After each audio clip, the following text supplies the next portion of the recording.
800ಕ್ಕೂ ಹೆಚ್ಚು ದಿನದಿಂದ ನಡೀತಾ ಇರುವಂಥ ರೈತ ಹೋರಾಟಕ್ಕೆ ಆನೇಕಲ್ ಸರ್ಜಾಪುರ ಭಾಗದಲ್ಲಿ ನಡೀತಾ ಇರುವಂಥ ಹೋರಾಟಕ್ಕೆ ನಾನು ನಮ್ಮ ಸತೀಶ್ ಅವರು, ನಮ್ಮ ಲೋಕಸಭಾ ಸದಸ್ಯರು ಮಂಜುನಾಥ್ ಅವರು ನಾವೆಲ್ಲ ಬಂದು ಬೆಂಬಲವನ್ನು ಕೊಟ್ಟಿದ್ದೀರಿ.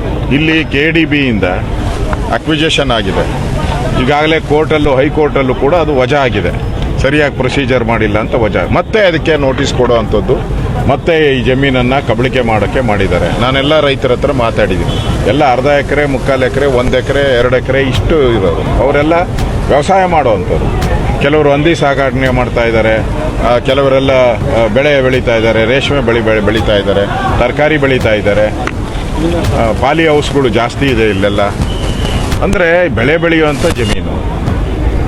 ನೀವು ಕೈಗಾರಿಕೆ ಮಾಡಬೇಕಾದ್ರೆ ಎಂಚ ಜಮೀನಿಗೆ ಹೋಗ್ಬೇಕು, ಬೀಳು ಜಮೀನಿಗೆ ಹೋಗ್ಬೇಕು. ಅಂದರೆ ಅಲ್ಲಿ ನೀರು ಸಿಗಲ್ಲ, ಬರಡು ಭೂಮಿ, ಈ ಥರಕ್ಕೆ ಹೋಗ್ಬೇಕು. ಯಾಕಂದರೆ ನೀವು ಕೈಗಾರಿಕೆ ಬಂದರೆ ಮತ್ತೆ ಕೆಮಿಕಲ್ನೆಲ್ಲ ಭೂಮಿ ಒಳಗೆ ಹಾಕ್ತೀರಾ. ನೀವು ಭೂಮಿ ಒಳಗಡೆ ಬಂದರೆ ಇಲ್ಲಿರೋ ಜನ, ಹಳ್ಳಿ ಜನ ಎಲ್ಲಿ ಹೋಗ್ತದೆ? ಎಲ್ಲ ಬೋರ್ವೆಲ್ಗಳು ನೀವು ಹಾಳಾಗೋಗ್ತೈತೆ, ಎಲ್ಲ ಕೆರೆಗಳು ಹಾಳಾಗೋಗ್ತೈತೆ. ಈಗಲೇ ಇಂಡಸ್ಟ್ರಿ ಇದೆ, ಯಾವುದು IT-BT ಇಂಡಸ್ಟ್ರೀಸ್ಗಳೆಲ್ಲ ಇದೆ. 4 ಇಂಡಸ್ಟ್ರಿ ಇದೆ. 4 ಇಂಡಸ್ಟ್ರೀಸ್ ಇದೆ, ಲೇಔಟ್ ಇದೆ, ಸೂರ್ಯ ಸಿಟಿ ಲೇಔಟ್ ಇದೆ. ಇನ್ನೇನು ಅವಶ್ಯಕತೆ ಇಲ್ಲ. ಒಂದೇ ಕಡೆ ಯಾಕೆ ಎಲ್ಲ ಪ್ರೆಷರ್ ಹಾಕ್ತೀರಾ? ಈಗಲೇ ಟ್ರಾಫಿಕ್ ಜಾಮ್, ಈ ರೋಡಾಗೆ ಯಾರು ಓಡಾಡೋಕ್ಕೆ ಆಗಲ್ಲ. ಆ ಪರಿಸ್ಥಿತಿ, ಹೊಸೂರು ರಸ್ತೆ ಪರಿಸ್ಥಿತಿ ಹಂಗೆ ಬಂದಿದೆ. ನೀವು ಮಾಡಿ ಉತ್ತರ ಕರ್ನಾಟಕದ ಭಾಗದಲ್ಲಿ ಎಲ್ಲೆಲ್ಲಿ ಅಭಿವೃದ್ಧಿ ಆಗಬೇಕೋ ಅಲ್ಲಿ ಉತ್ತರ ಕರ್ನಾಟಕದಲ್ಲಿ ನೀವು ಮಂತ್ರಿ, ಉತ್ತರ ಕರ್ನಾಟಕದವರು ಅಲ್ಲಿ ಮಾಡಿ, ನೀವು ಅಭಿವೃದ್ಧಿ ಮಾಡಿ. ಅಲ್ಲಿ ಬಿಟ್ಬಿಟ್ಟು ಬೆಂಗಳೂರನ್ನ ಯಾಕೆ ಹುಡ್ಕೊಂತೀರಾ ನೀವು?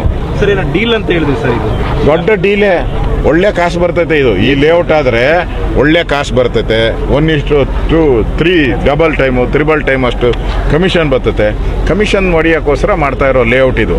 ಬೇಗ ಮಾಡಿ. ಯಾಕಂದರೆ ಇವ್ರ ಸರ್ಕಾರ ಇನ್ನೊಂದು ವರ್ಷ, 3 ತಿಂಗಳು 4 ತಿಂಗಳು ಇದೆ ಅಷ್ಟರಲ್ಲಿ ಹೆಂಗೆ ಲೇಔಟ್ ಮಾಡ್ತೀರಾ ನೀವು? ಅಕ್ವಿಜೇಷನ್ ಇನ್ನು 4-1, 5-1, 6-1 ಅವಾರ್ಡು, ಆಮೇಲೆ ಟೆಂಡರ್ ಕರೆದ್ಬಿಡೋದು. ಈ ಸರ್ಕಾರ ಇದೆಯಲ್ಲ, ಟೆಂಡರ್ ಕರೆಸಿ ಕಮಿಷನ್ ವಸೂಲಿ ಮಾಡು. ಟನಲ್ ರೋಡು ಟೆಂಡರ್ ಕರಿ ಕಮಿಷನ್ ವಸೂಲು ಮಾಡು. ಬಿಡದಿ ಟೆಂಡರ್ ಕರಿ ಕಮಿಷನ್ ವಸೂಲು ಮಾಡು.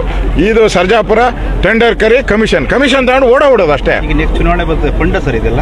ಇದು ಕೇಂದ್ರ ಕಾಂಗ್ರೆಸ್ ಸರ್ಕಾರಕ್ಕೆ ಫಂಡ್ ಕೊಡೋಕ್ಕೆ ಎಲ್ಲ ಮಿನಿಸ್ಟ್ರುಗಳಿಗೂ ಫಿಕ್ಸ್ ಮಾಡ್ತಾ ಇದ್ದಾರೆ. ಈಗ ಯಾರ್ಯಾರು ಮಿನಿಸ್ಟರ್ ಆಗಬೇಕೋ ಅವರೆಲ್ಲ 100-150 ಕೋಟಿ ಕೊಟ್ಟರೆ ಮಿನಿಸ್ಟರ್ ಆಗೋದು.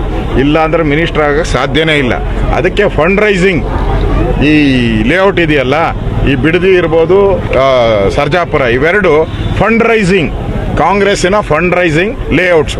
ಇವೆರಡಕ್ಕೂ ಇದೇ ಹೆಸರು ಕೊಟ್ಬಿಟ್ಟಿದ್ದೀನಿ. ನಾನು ವಿರೋಧ ಪಕ್ಷದ ನಾಯಕನಾಗಿ ಹೆಸರು ಕೊಟ್ಟಿದ್ದೀನಿ. ಇವೆರಡೂ ಫಂಡ್ ರೈಸಿಂಗ್ ಲೇಔಟ್ಸು.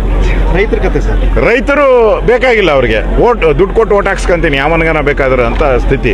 ಮತ್ತು ಅವ್ರಿಗೆಲ್ಲ ಇವಾಗ SIR ಮಾಡ್ತಾವ್ರಲ್ಲ, ಎಲ್ಲ ಮುಸಲ್ಮಾನರನ್ನ, ಈ ಬಾಂಗ್ಲಾದೇಶದವ್ರನ್ನೆಲ್ಲ ಸೇರ್ಸ್ಕೊಂತವ್ರೆ. ಪಾಕಿಸ್ತಾನದವ್ರು, ಬಾಂಗ್ಲಾದೇಶದವ್ರೆಲ್ಲ ಓಟ್ಗೆ ಸೇರ್ಸ್ಕೊಂತಾರೆ. ಅದ ನಾವು ಗೆಲ್ತೀರಿ ಅಂತ. ಹಂಗೆ ಈ ಸರಿ ಅವೆಲ್ಲ ನಡೆಯಲ್ಲ. ನಾವು ಗೂಂಡಾಗಳ ರೀತಿ ವರ್ತನೆ ಮಾಡ್ತಾರೆ. ಅದಕ್ಕೆ ನಾನು ಇದನ್ನ ವಿಧಾನಸಭೆಯಲ್ಲಿ ಪ್ರಸ್ತಾವ ಮಾಡ್ತೀನಿ. ಈಗಾಗಲೇ ರೈತರ ಮೇಲೆ ಹಲ್ಲೆ ಆಗಿರೋದು, ಗಾಯ ಆಗಿರೋದು ಇವೆಲ್ಲ ತೋರಿಸ್ತು.